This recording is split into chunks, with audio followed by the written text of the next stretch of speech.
talk. We just watched the TwitchCon 2018 live dice camera action show. Um, it just ended, and wow, it was huge. This was a big thing. Yeah. Shauna, can you give a recap of what happened? All right. So in order to help Lady so Rajmar, they have joined her for apparently what is Sword Night, where enemies can gather, and they join a party at the enemy of the Rajmar's Meister house, where they meet the ghost of Casperlin Rajmar, one of the matriarchs of the family. We find out where that Paulton basically ruined her funeral by dragging a bunch of guards into the procession while probably incredibly drunk. And they wander the house, talk about how much they love their outfits or how much they hate their outfits.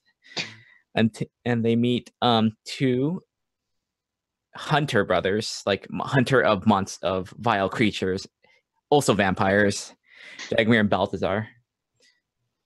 And they come to discover that Strahd has made an appearance and is currently discussing stuff with the deceased Lady Magister. And while trying to be on their best behavior, the Waffle crew just listen, observe, until the brothers make a play and attack Strahd, which leads to a huge fight, including possession, fear, multiple waves of minions, which include were-rats and vampires. And the group as a whole, eventually, mostly the Waffle crew, but the group as a whole manages to wear down Strahd until he is first turned to mist, which tries to make it escape, and then is finally vaporized by Evelyn's moonbeam. But they don't get the recognition they don't necessarily deserve, as the brothers have taken the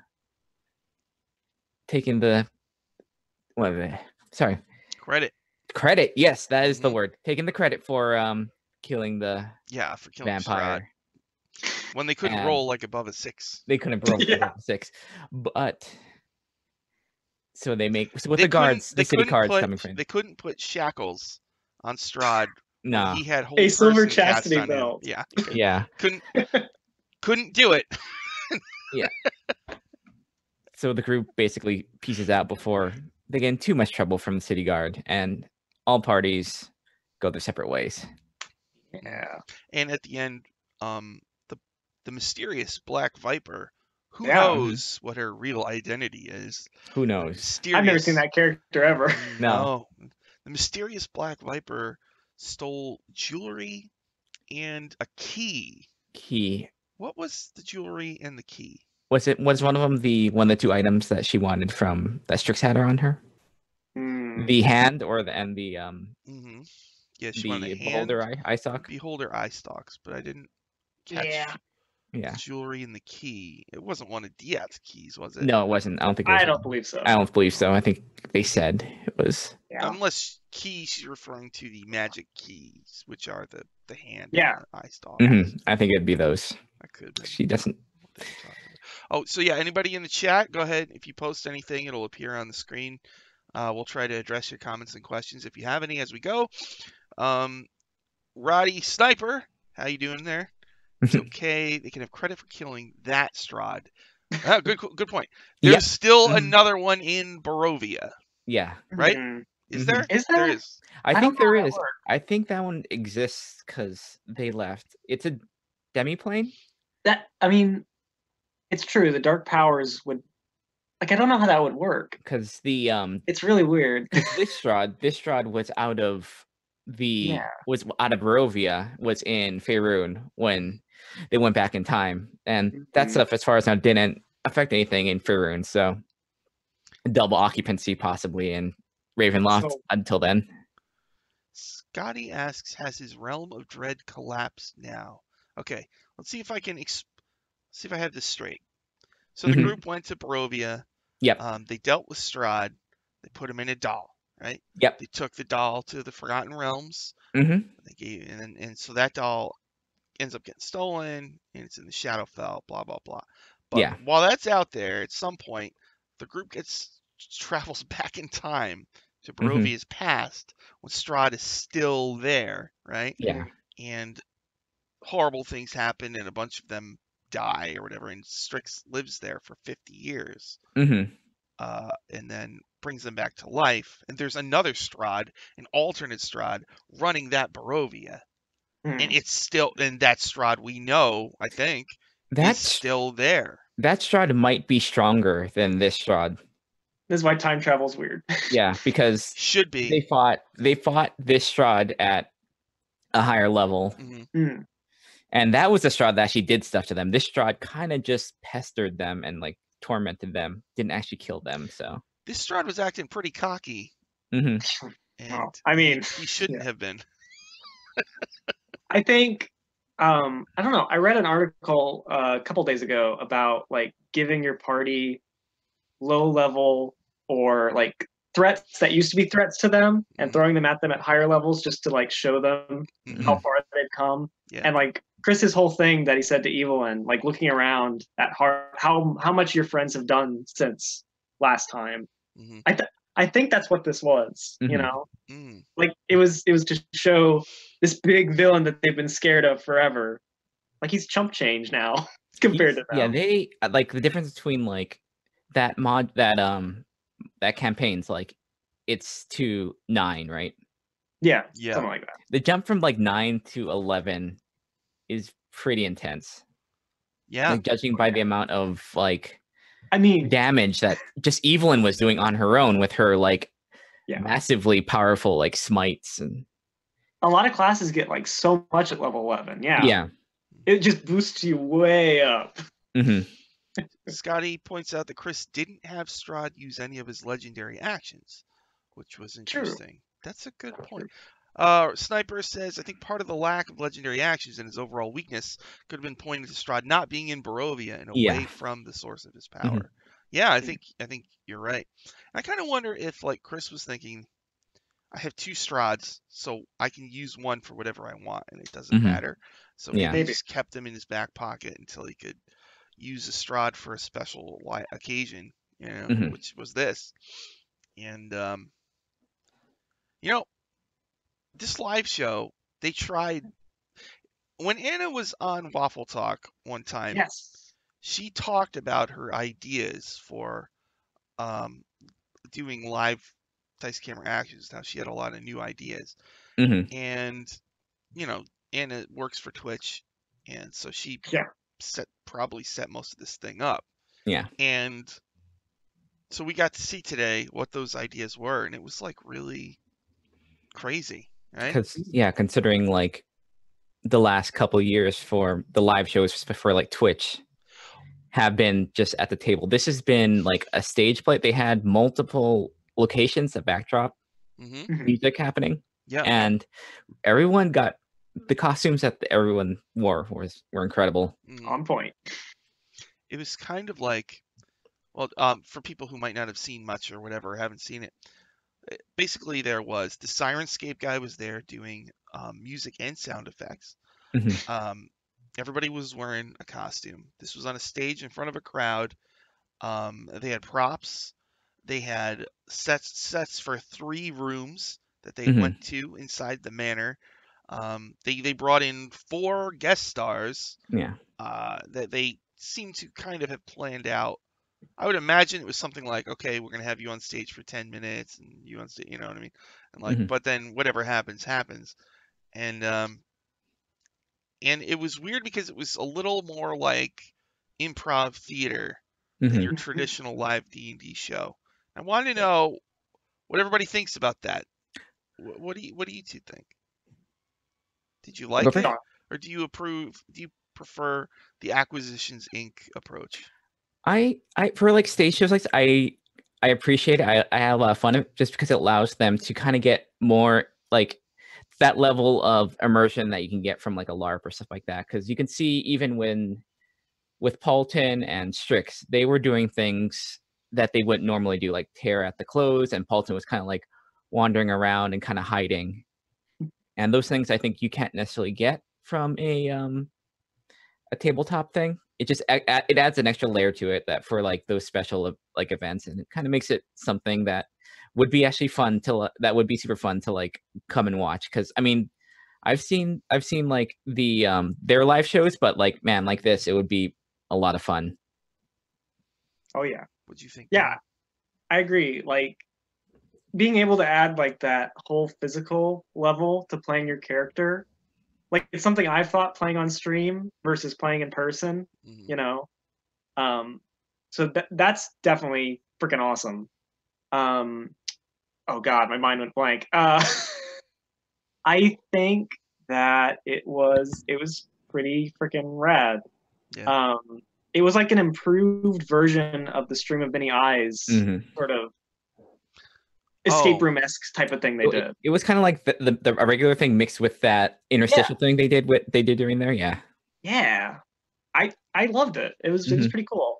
Roddy Sniper in the chat makes a good point. It depends on the crew who's doing it. Like, I don't think might work quite as well with Act Inc. just because it's a different skill set that you're bringing to the table. You know? Yeah. Yeah. Like most, I don't. A lot of groups probably wouldn't. That's so weird. It's like a LARP. Yeah. It's and 100% that. Yeah. At points, it's just like pure acting, and it's a little weird. You know? Yeah. It's just like if you're not used. It's to almost it, like, is this D&D? You know, what's like the feeling I got at certain points, but like it didn't bother me at all because they're experimenting. This is an experiment to me. Yeah.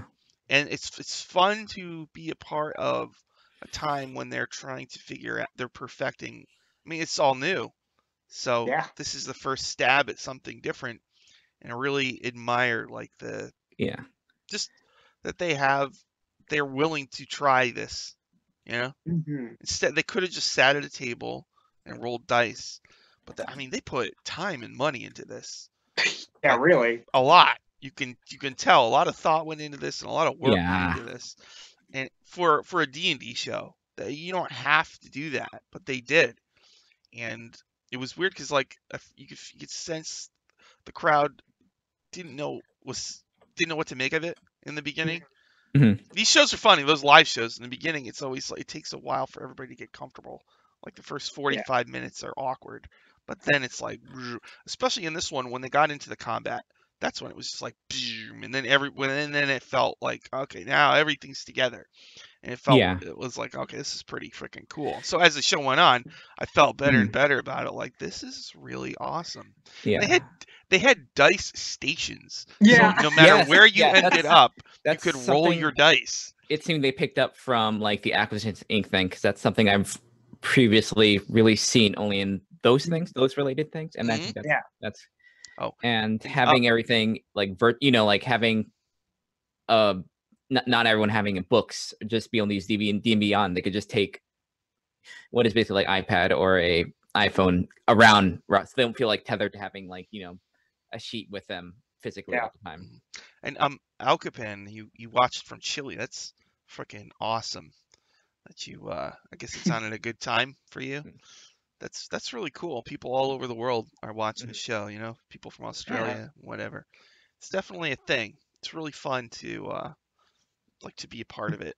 The one thing I was trying to track, but I couldn't, was this was hosted on the Twitch channel from the actual Twitch channel, I guess. So I don't know how many viewers there were, but from what I could tell, it seemed like there was a lot. 16,000. I checked at one point. 16,000? Yeah. 16,000. That's amazing. Sniper, Woods was the most comfortable with it, but then the setup probably has the most direct translation to what he's used to. Yeah, he does live wrestling like 3 times a week. It's a skill set that translates incredibly well to doing that. He's a guy who's in front of a live crowd like all the time, so he was a great choice to do this, and he was great. He was really good, I thought. All right. And I mean, like, all of our guests sort of have that stage experience. You know, Felicia Day acts. Yeah. Malik Forte is a caster, so you know he has that. And Vivid Vidka's a cosplayer, so you know she's used to doing the character thing. She's amazing. She was great. She's good. Yeah, She's it did really awesome. good. I think Scott Kurtz is still my favorite guest star, but she's like she's right there. You know, she's freaking just good. She's so, you know, witty, and I really got a kick out of how she was wearing the Black Viper mask, but you know everybody could tell it was, you know, everybody can tell, yeah, it it's was like thing, and Clark Kent without his glasses, you and know? also like really pushing like being next to Diaz the entire Yeah! time, especially in the beginning. The whole time. The whole time. Great costume too. Oh yeah, They all did. They all did. Strix's costume was awesome. Yeah, it's the first time I could see. You could see the ears for first time. Like usually the ears are hid behind that much. Yeah, she had it was kind of like we got our first glimpse of like high level Strix, what high level Strix looks like. Or low level Strix is like I'm wearing dirty black robes and I have like hair like from that guy from The Cure, kind of, you know. But now it's kind of like matted. Now it's like a little more like, you know, power. Yeah, like freaking feathers and nice black robe. Yeah. The cool like the cloak, which I mean, sadly, shouldn't that for that, but that thing looked really cool. She posted some pictures of it, like, and it like clear pictures, and it's cool. It's a cool cloak. So, is this Strahd dead? It seems like it. I think he's dead because he can't go back to his coffin. That's what he was doing at the end, right? When he was slain, he turns into gaseous form. I think it moves like 10 feet per round, or you know. Yeah, he moves super slowly. And so he was very slowly, probably trying to make his way back to his coffin, which apparently is in the Rajnar estate. But I still don't know why it was there. Right? Yeah, we still don't know that. It'd be funny if Black Viper just stole the coffin, and he happened to see it. Or that is a possibility. She stole the doll and didn't even know what it was, you know, or whatever. Just that would be pretty funny. Yeah, and it's like, and the moonbeam killed him. Yeah. Oh boy. You have anybody think radiant stuff? Alcaben says the costumes and props were fantastic. Evelyn and Paulton pairing against Strahd with the Fire Sword was amazing. Yeah, it was. Yeah, those two paired off against Strahd while Paulton and the Viper took care of everybody else. And Strix just kind of backed up and dropped a nuke on everybody. Yep. A level 5 fireball. Yeah, that's what sorcerers are there for. Wiped everything out. It was epic. And the two hunters could not roll to save their lives. Each other, except one hitting the other brother. Yeah. Scotty says, I forgot how powerful Strahd is. He's a 15 CR. Well, I would assume that factors in the lair actions and the fact that he's in Barovia and he can because even at like 9, I mean, Strahd that's a tough fight. Yeah. You barely come out. Like, you're so happy when that thing ends, but man, like, he just without lair actions and just having so much radiant energy, just negating his regeneration, and it's just gonna get whittled down. Just the amount of like attacks. Oh, Scotty points out he has 144 hit points and he regenerates 20 hit points per round if he didn't take radiant. And so that radiant damage was that really radiant important. Damage. Yeah. He has spells, but he never had time to use them.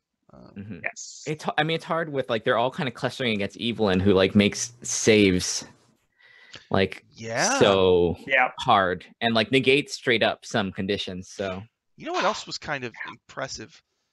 They're all on stage and really they had their characters on tablets and stuff, but for the most part, you can't just sit there and stare at it.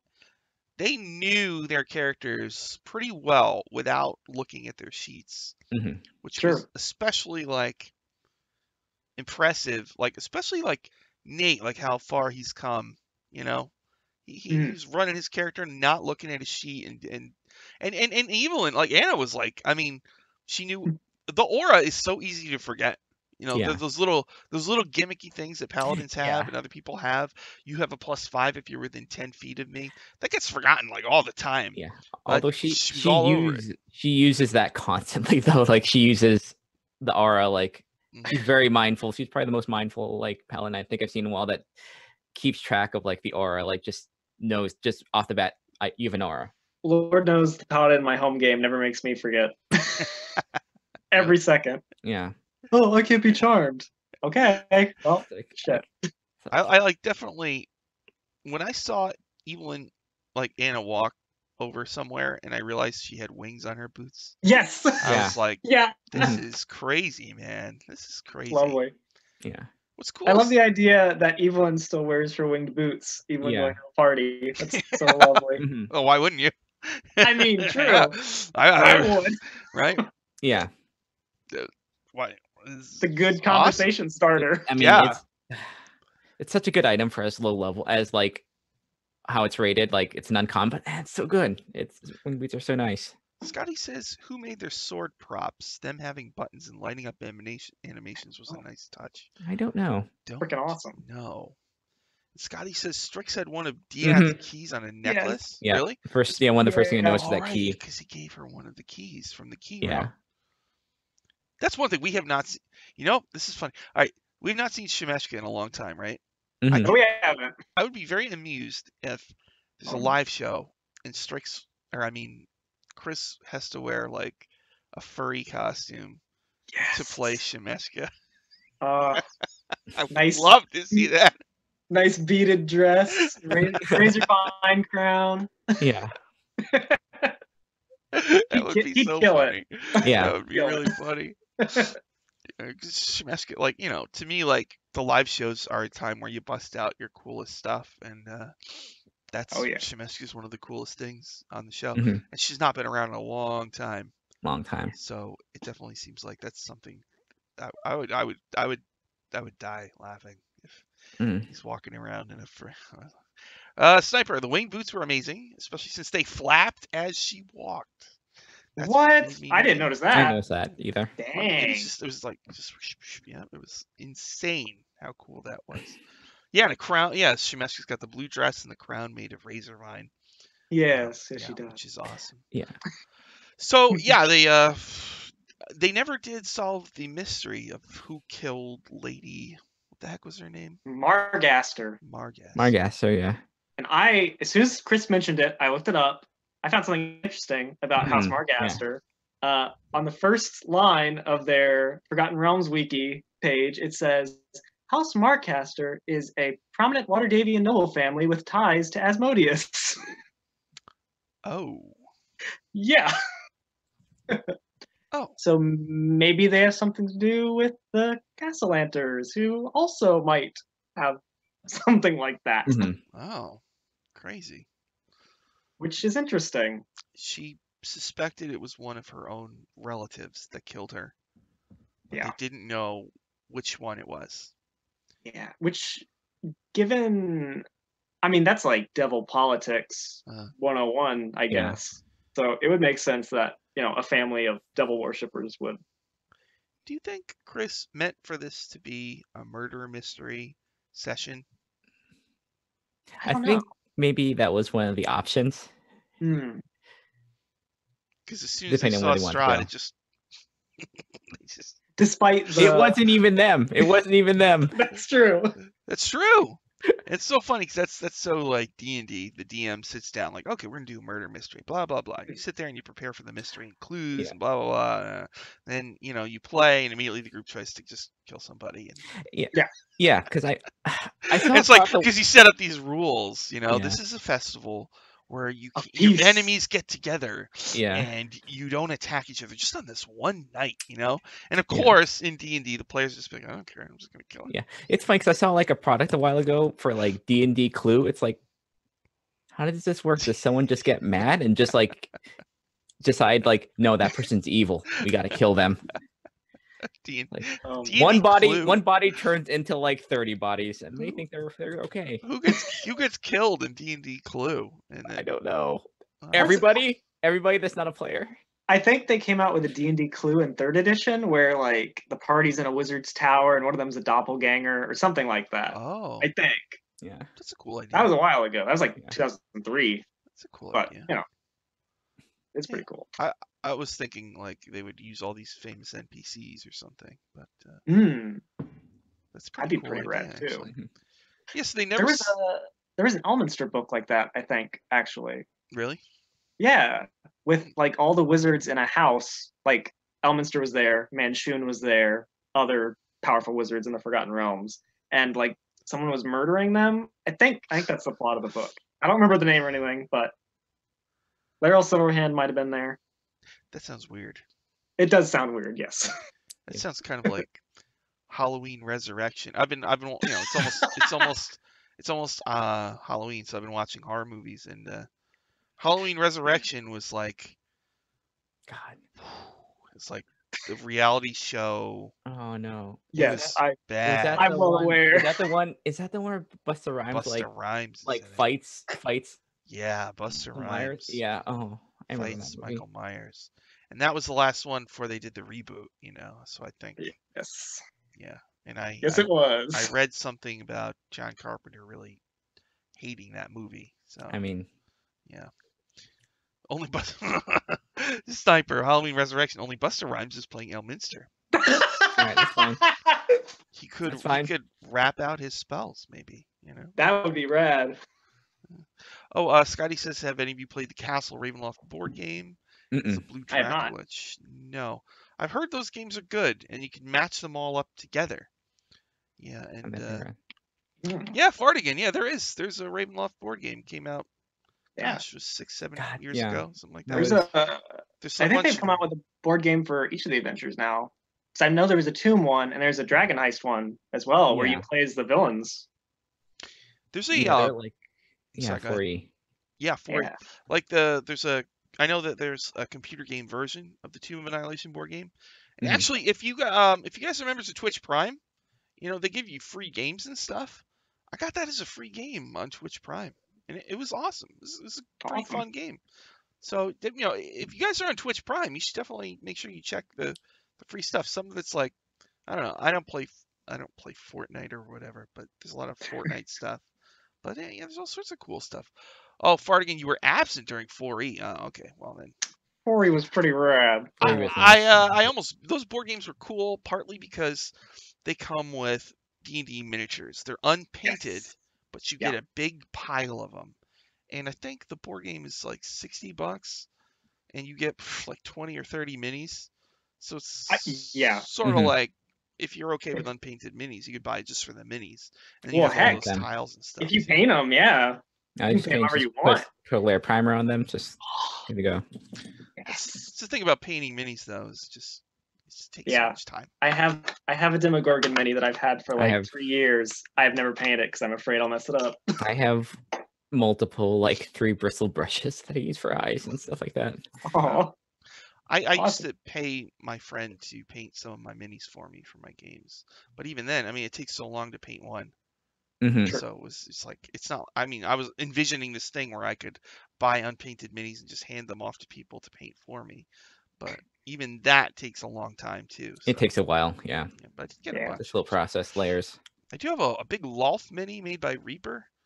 Oh, you got one? Yeah. And awesome. I glued it together, but I never got anybody to paint it. But it's like Loth. I know we're getting off track here, but you know how they made the giant minis like the dragons, and they made Orcus. Mm-hmm. Yeah. Seems like Loth should get that treatment. A giant, yeah. If you have a giant Orcus, you should probably have a giant Loth. I remember the giant Orcus. Giant Demogorgon. In fact, if you sell a giant Demogorgon, yeah, that would be cool. What was it? The Elder Red Dragon had a huge mini. Yeah. Oh my goodness, yeah. That thing is huge. Yeah. All right. I swear, I'm going to make this 30 seconds. I swear, everybody. Here we go. Ready? Shackled City.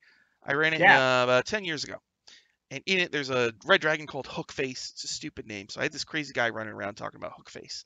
Like, Hookface told me blah, blah, blah. They're like, shut up about Hookface, So one day, I come in, we go to play, and the city they're in is built on a dormant volcano, which of course erupts. And so the whole city's in chaos. And they see the guy up ahead. It's like all foggy. And he's like, "Hey, Hookface, you never gave me the money for the tarps I gave you." And then like the fog clears, and there really is a red dragon named Hookface. And I plopped I smuggled in the colossal red dragon mini, and I plopped it on the table, and everybody freaked out. It was really awesome. So to smuggle it, I had to bring 2 bags. It was a whole thing, but Yeah, it you was get definitely the box. As someone who smuggled in a miniature like ghost pirate ship that he used as one of the ships of chaos that demons have, yeah, awesome. I know that struggle. Awesome. And and that's one of the things about this show was Hmm. one of the special things they do in the Acquisitions Inc. shows is they have these mini D&D miniature dioramas, like really Yes. intricate ones. And so this was interesting because it was a departure from that. Mhm. Instead of like building on that, they abandoned it completely in Mhm. favor of a more theater type of presentation with no table at all. Yeah, but I mean, at that point, the way that they set it up, it was like that was the table, that was the diorama, Yes. because they did move. It did have the different like the background and like all the props. So it kind of had thing. It was just basically them doing it at a larger scale. hmm It was also weird because it was like, where does the acting stop? Like I was thinking when I'm watching it, I'm thinking like, so if there's a combat, are they gonna pretend to swing? You know, it was Yeah. weird. It's like how far do you go with this? And I think they did it right. Like Yeah. pretending to swing is probably too far. Although, one idea I had. You know how they have those concerts? I don't know if they still do them, but you have a hologram of like Tupac or Michael Jackson. Yeah. I was Yes, thinking, they do can some they of get a that. hologram of a dragon and do it on one of these shows? You know, Yeah. when they're Or fighting a dragon. you can do That would- those things like those live dinosaur shows, and those Yeah. are intricate, but they're Yeah. still mobile. Oh, you mean like an Yeah. animatronic? Oh, They're not they're not necessarily they're like puppets at that point. Like Yeah. wait. What do you? All right, wait. You mean like a dinosaur that moves you haven't around? seen those? It's basically like there's some animatronics in it, but it's basically just a person moving in a really elaborate suit. Yeah. It would depend. Like if it was a smaller dragon, I think it would work better for that. Yeah. But I could see them doing either a hologram, animatronic, or the puppet type of thing. That'd be Yeah. really cool. Just like a head and neck coming out of the background. That would work really well. Or even like a hologram to represent somebody, an illusion, or somebody talking to you from like a sending Yeah. spell or something like that. Have you seen like the cosplayers that have like the hologram or like the hologram like spell effects where it's just like the plastic spins fast enough? It looks like it's mostly seen these with like Doctor Strange, but like it looks like it's the summoning, it's the little like Oh, okay. kind of like rune stuff, like it's a piece of plastic that spins, but it looks super cool. That as a sounds spell awesome. effect. What about like augmented virtual reality stuff, right? Where you put your like the glasses on and you can see like lasers and stuff. I've seen a couple people mess with it a little bit. Maybe they could do a lot of special effects stuff with these shows. I think that would be pretty cool. Yeah. Yeah, I know at cons, the D&D they have a life-size statue of Valindra Shadowmantle, the Lich, and they have like a life-size beholder. It's gigantic. Yeah. And like every BlizzCon, I think Blizzard does like a new statue of one of their characters, life size. It'd be really awesome to see D&D characters like that, Yeah. Yeah, they could do, or like a giant. Imagine if they could do some kind of like Holy giant crap! thing. Yeah. Yeah, how awesome would that be? Of course, then you're getting into the territory of like, how wasn't it last year that Marilyn Manson had a concert and a prop fell on him and he was hurt severely? Like, I don't want to see anything like that happen on a D&D show. That would be unfortunate. Like a pyro accident, or something. Oh, that'd be horrible. Pepsi commercial, yeah. Yeah, so don't want that. I was thinking of the legendary Metallica injury where he got burned by his pyro, and then Guns N' Roses ruined. Could have saved the day, but they ruined it, and everybody rioted or something. Let's see. Imagine being able to make Paulton actually disappear on stage when he casts invisibility on himself. That'd be cool. Clout's head would be crazy too. Mm-hmm. Yeah. You could shoot fire out. Mm-hmm. Yeah. Yeah. So yeah, I think it's all sorts of cool stuff you could do. I mean, because now he's got the sound for the spells and stuff. Mhm. So, and that's a cool thing. And I have Sirenscape. I haven't used it on my shows, but I mean, there's a sound for like every spell, and you can set up your board that you want to use. Mhm. Just grab all the spells and the effects that your group uses and put them on there. And but it's tempting for spazzy people like me to Bam, just like, bam, bam. Just press. I mean, Wah, to wah. be fair, the dude works for Sirenscape, and he did that too. So Mhm. he did. it's all right. And he's like, and he was like focused on that. Whereas a DM, you kind of have to like, it's always That's- hard to split that sort of thing. That is true. Scotty, you're right. They need a gift costumes. They can bring out Warrington Munt in Mhm. full regalia with a smoking pipe prop. Yeah, right. Paulton specifically requested The gun. to have his pistol, but Oh, he he did can't. not use it. He shot someone else probably with it. He could That's have. true. He's To be fair, the Sun Sword was probably a better idea. Sun Sword. Yeah. I'm always happy to see the Sun Sword. Yeah. So, any other thoughts on the show? Anything else you want to Oh, grab man. before we Hmm. wrap it up? Anybody in chat got any other comments? Everybody like it? Not like it? You want to see more of these? Do you prefer the Acquisitions Inc. way? And like, does anybody know like what the end result of this is going to be? Because one thing that Anna talked about was on this show was involving the viewers, which that did not occur on this show. Yeah. But I was kind of like, what does she mean by that? How involve the viewers? She's How?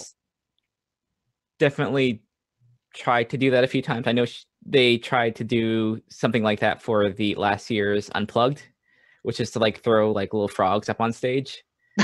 But it never got to it because it ended up being Mercy Killers, and it's like, this is maybe not the right Crap. time. Yeah.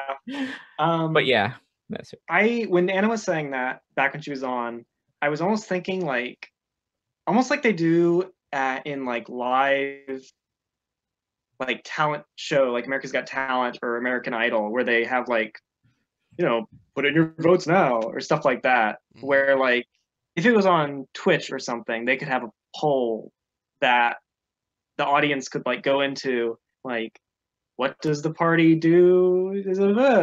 What happens here? Yeah, something like that. Yeah. It would depend, I guess. It'd be cool Yeah, if they Like had how exactly would work. if they had a thing where a random viewer could make an important role, like for Hmm. the DM or something. Or Yeah. actually, if viewers could roll for the DM, that would be pretty cool. Yeah. A question Scotty has: where did Strahd get the were-rats? I wonder how prevalent they are in Waterdeep. I mean, they seem to Well- be like mercenaries and might just hired them. Hmm. Given that in your Waterdeep Dragon Heist game, Sean, we met rats. Hmm. They're a bunch of jerks. They might be They are called jerks. the Shard Shunners. Is that their name? Shard. Okay. Shard Runners. I don't remember. Yeah, there's Wow, definitely they are were-rats. losers.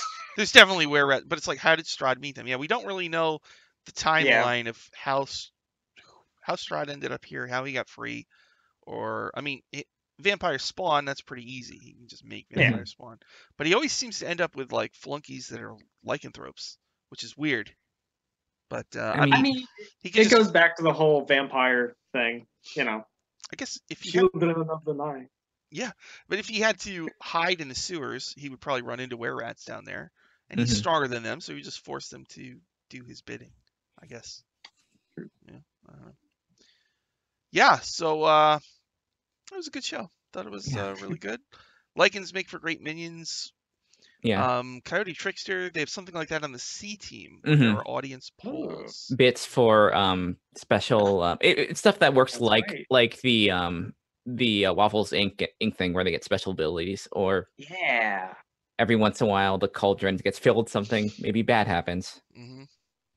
They should do Yeah. that. Yeah, they should do that for Dice Camera Action is a very no frills show normally. Mhm. They don't Yeah. even use an online, and I like it that way. But they don't even use an online dice roller. They just use real life dice rolls, and it's Which- interesting. It has a different feel to it, definitely. Yeah. I like rolling dice.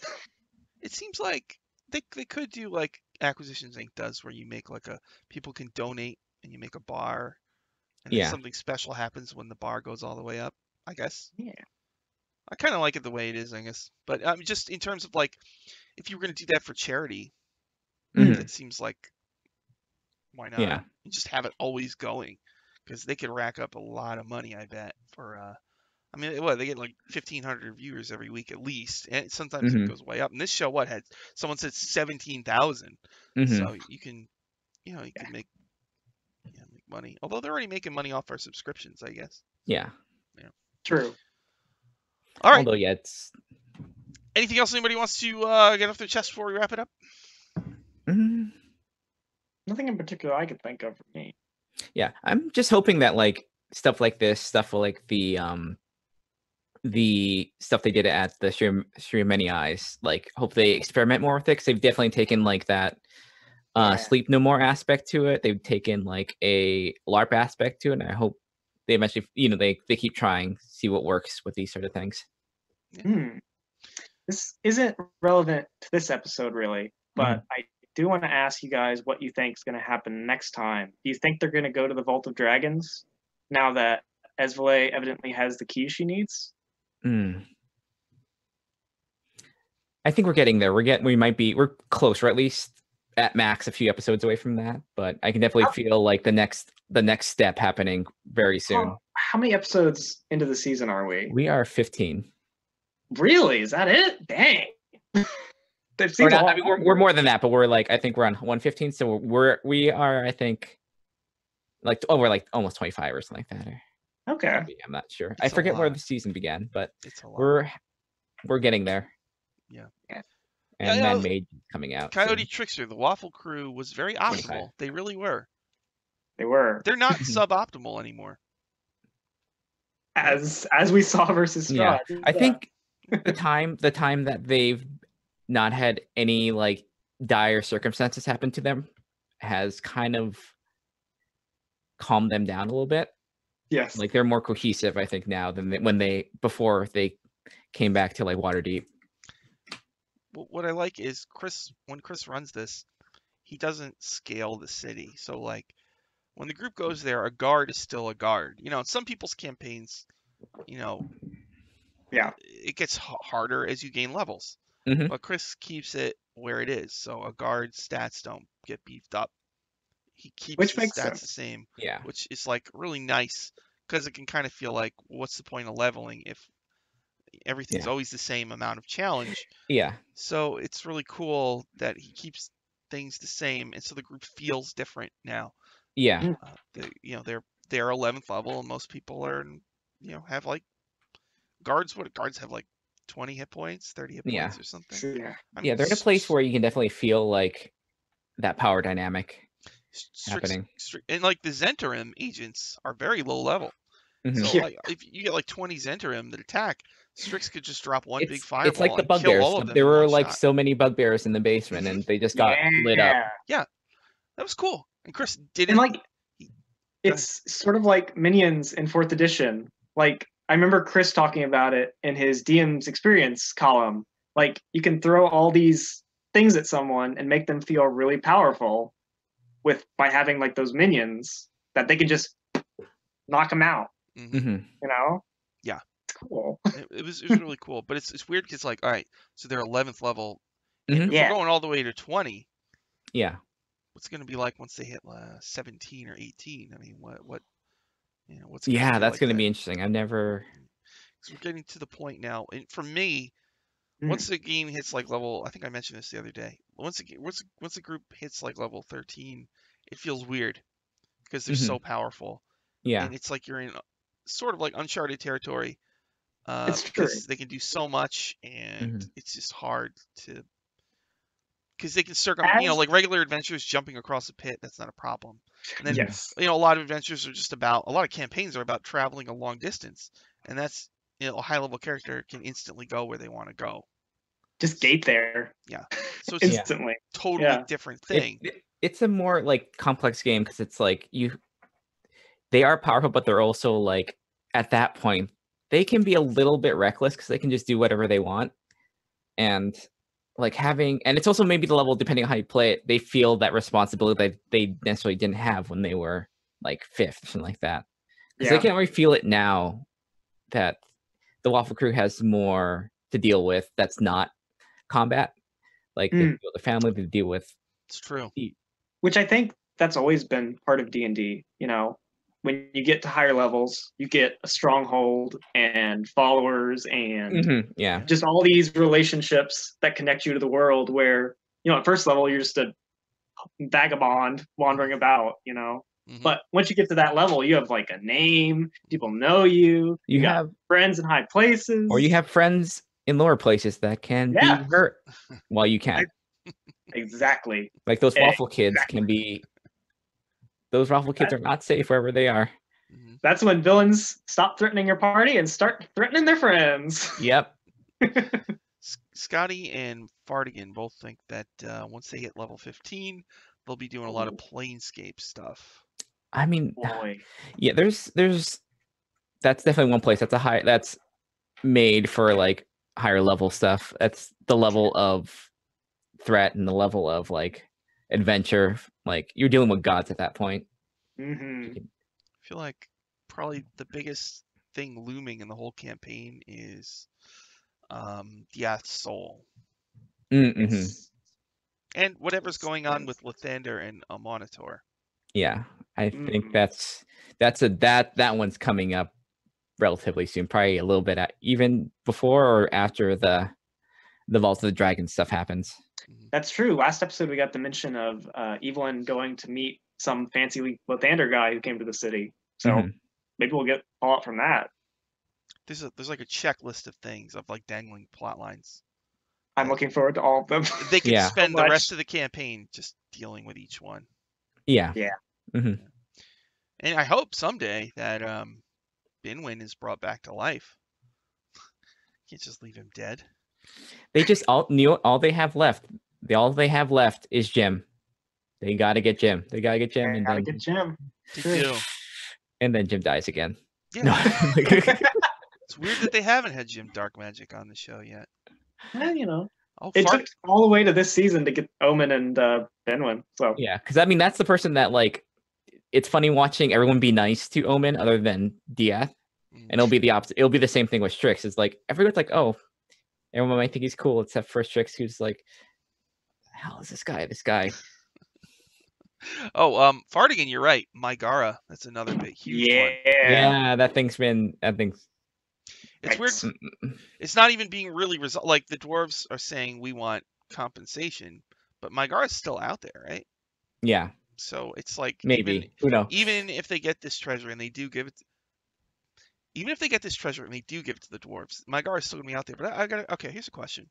Do you think the group is gonna give these the group is gonna get 500,000 gold? Are they gonna give it to those dwarves? They probably are concerned. I think DF would definitely. All of it, all 500,000. Yeah, their wants and needs are pretty low. That is true. Like they could probably live on whatever, like if the debt was paid for a while. Because all they have is a house and a bakery. They seem happy with it. They have no money, right? Yeah. They're just very bad. They need an accountant. They need someone to like do that stuff. I was gonna say my D&D characters, it wouldn't give them all the money, but yeah, I mean I play assholes. So. I mean, you could just keep 100,000 and hand over 400. That's true. They're gonna really complain. That's like so much in D&D. It's like, you know. Yeah. Mad Fartigan says Paulton would probably pocket a few thousand. Pocket would. I mean, yeah. That's what I was thinking. Also, Strix has really no idea what money is, so that's just like nothing. Transporting the horde is going to be a big thing too. That is true. It's a lot of coins. Having like a bag of holding would help, but a bag of holding can only hold so much. I think that's true. That's a lot of dragons. Money. Now that I've seen like what a dragon actually looks like, that's not a small piece of metal. It's pretty big. It's heavy. It's like Coyote Trickster. Diaz seems to be the type of guy who would give it all away. You're right. He Yeah. would. He would. Yeah. He He's feels very kind-hearted. To make everyone safe or whatever, or feels- guilt. He feels guilt. That's Yeah. what it is. It's the guilt. Yeah. But I kind of wonder, these dwarves, I mean, these are all representatives of different clans. I mean, seems, I don't know, seems a little. Are you saying these dwarves are shady? Yeah, I'm saying some of Yeah. them might be a little Oh. shady, and that, I mean, really, what they should be saying is, we need you to fix what you screwed up. Or maybe we need more. Get We rid need of more. Megara. Megara's done more stuff. Yeah, yeah. And you know Sure. what? You're going to give these dwarves this money, and what if they do something horrible with the money? Right? So, it could be some... Heidi Trickster also mentions they do have a bag of holding, which I remembered. They have Jarlaxle's bag of holding Oh, yes. Jarlaxle. from Yeah. Gnarl. Yeah. Yeah. Yeah. All right, everybody, we're going to wrap it up. Thank you, everybody, for watching. I really liked this episode. I thought it was really, really good, and I'm like really, Yeah. really interested in, all the weird things they're going to try next.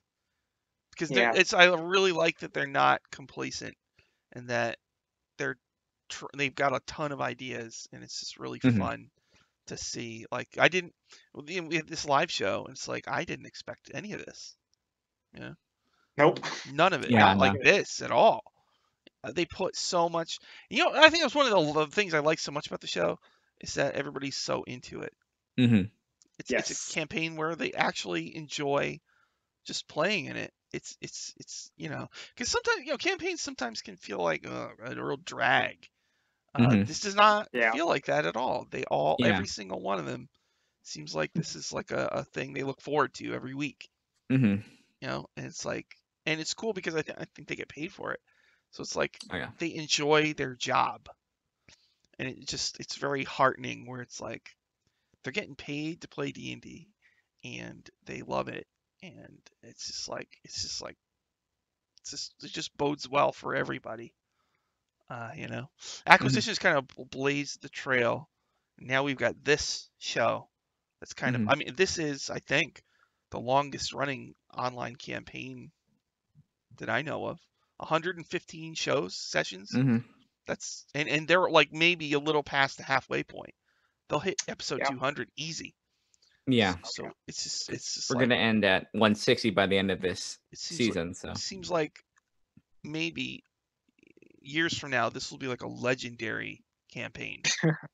Yeah. I'm hoping once it ends, like maybe those characters are for real NPCs, like in whatever edition comes out next or whatever thing we do. That'd be cool. Look at Trooper. Okay, this is a very interesting question. I haven't watched any of the Waffle Crew stuff. Should I watch from the very start? You don't have to. You don't have. I would. I would. Like, there's some. It's kind of nice to be able to see like where those characters start. Yeah, I will especially say, the first couple. As someone who is here, I started at episode 51, I believe, and I only watched episode 1 and 2 before that. So, and I mean, I know what's going on. Like, it's not really a issue for me. Like, I don't know specifics of like some of the earlier stuff, but it's not that big a deal. Fartigan, he makes a great point. I don't know how long ago it was, but they did a puppet show. Oh, the puppet show, yeah. Puppet show. There was a week where they didn't play, so Chris did this puppet show where he summarized the entire series. So if you don't want to start from the start, you can watch this like half-hour long, really weird puppet show. It's weird. It's weird, but it's information dense. Yeah, but it tells you all the important stuff that happened, and you could just watch from then on, or you could watch that, and also there's the Dice Camera Action Wiki. Just on Gamepedia, I have written summaries of every episode, so you can go through that. It's a bit of a pain. Also, my blog, Power Score RPG, I was summarizing them. Now I just put them on the wiki, but I have a page where it lists every episode in just one sentence of what would happen on that episode. So you could go through there with the best episodes, in your opinion, like starred. The best episodes with an asterisk next to them. You Yeah. could just watch Mhm. those, and you Yeah, could that's a pretty jump good your listen. way through. That might be a nice way to do it too. But honestly, look at Troopa, I would say just if you have the time and there's no Yeah. hurry, thank you, Luca. That's awesome. If you have the time, just start from one, but just keep in mind the first 10 episodes are wobbly. There's some technical issues, Yeah. and it's like a little awkward. And Nate took a time to get rolling. It took him quite a while to kind of find his character. Mhm. So the first like 25 episodes, I mean they're good, Yeah. but there might be things that turn you off to it, but those things go away, I would say, for the most part. It's So like with any new group of people playing yeah, together, D&D. Yeah. You know? yep, Yeah, just watching those for that first one is just kind of it's interesting just to see where like what concepts stay and what concepts are kind of like Yes. they decide okay we're That's not not going to do working. that. Yeah, so, it's also fun to watch from the beginning because the characters evolve quite a bit on this show. Yeah. What's cool is like in some D&D campaigns, some people treat their characters kind of like a piece of paper with numbers on them, and I think even those people in their head they're envisioning their character and they think about their character and blah blah blah, but it doesn't come out in the Mhm. session. But in this game, it comes out in the session, and so things happen, and there's a dynamic, and it feels like you can imagine what's happening. It's not just like here's a room, we kill some monsters. It's not that kind of a thing. And also like look at Trooper, like watching from the start, like as a DM, if you're a DM, you can learn a lot about just being a DM, and also if you're thinking about running the published adventures, you can Yeah. watch Chris run them. And so like the first season is just Chris running Curse of Strahd, and I would say that if you watch that, you could run Curse of Strahd without the book, pretty much, just because you'll have it all in your head and it'll all Mhm. be there, and you'll have a very thorough like grasp of it. Like I mean, I had written a guide to Curse of Strahd, and Mhm. even then, when I watched the show, I understood a lot of things better once I saw Chris run them. Like specifically Argon Vostholt, the lair of those like spectral knights. I was just like, why is this here? And I don't want to run that. It looks boring. But I was thinking of it like you're running it like it's a dungeon. But Chris did not run it as a dungeon. It was just a place where there was a couple creatures there, and they had happened to write out what's in each room. So instead of running it like you can go left or right, it was just like, oh, there's this building, and what do you go in there, and he doesn't. It was like, oh, okay, I get it now. Okay, Mhm. so Yeah. there's a lot of stuff in there. Oh, and if And you're I would say that if you know the adventures and you see Chris running them and how he uses the NPCs, like you said, with the keep and stuff, like you can see the foreshadowing that he does and stuff like that. Mhm. And it gives you a better sense as a DM how to Mhm. do that, Like it doesn't always work, Mhm. but it definitely gives you ideas. Yeah, there's a certain level of like foreshadowing that he does in those early ones that like it can be specific, but it can also be like it gives him enough wiggle room to kind of like modify it and come back Yes. to it later. there's I think one that's very important too. there's one thing he did. I think on the very first episode, is they met this crazy old lady who was looking for her daughter Gertruda. And this is right out of Mhm. the adventure. And It then like is. at the end of the season, like it was like 15 episodes later, the group met Gertruda, and it felt and so when I was watching on Twitch in the chat, you saw all these people like pop off as they slowly realized and told each other, "Oh my God, that was the thing we learned about," and everybody had forgotten about it. Mhm. But like it made the show feel like everything matters, Yeah. And Yeah. this comment that you might have forgotten about still playing out in the world whether you remember or not. And so paying attention is rewarded, and you should probably be looking at everything because you don't know what's going to come back to bite you or help you later on. So Mhm. Yeah. it's a lot of Yeah. really cool stuff about the show beyond just being a fun show to watch. And also the show to me is hilarious. There's a lot of really hilarious stuff. Mhm.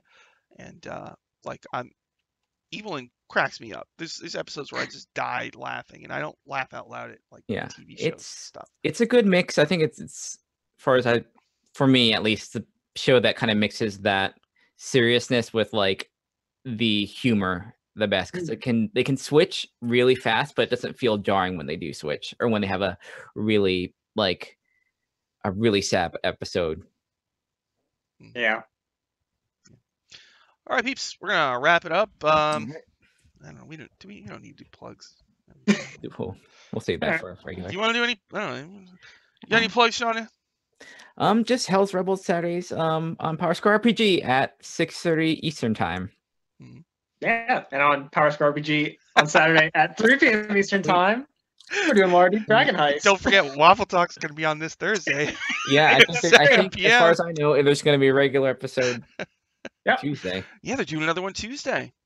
I'm kind of wondering if she stole that stuff. I'm kind of wondering if Vivka's going to be back on Tuesday. We'll see. I guess he'll usually post the next episode Twitter thing soon, so we should probably know relatively soon.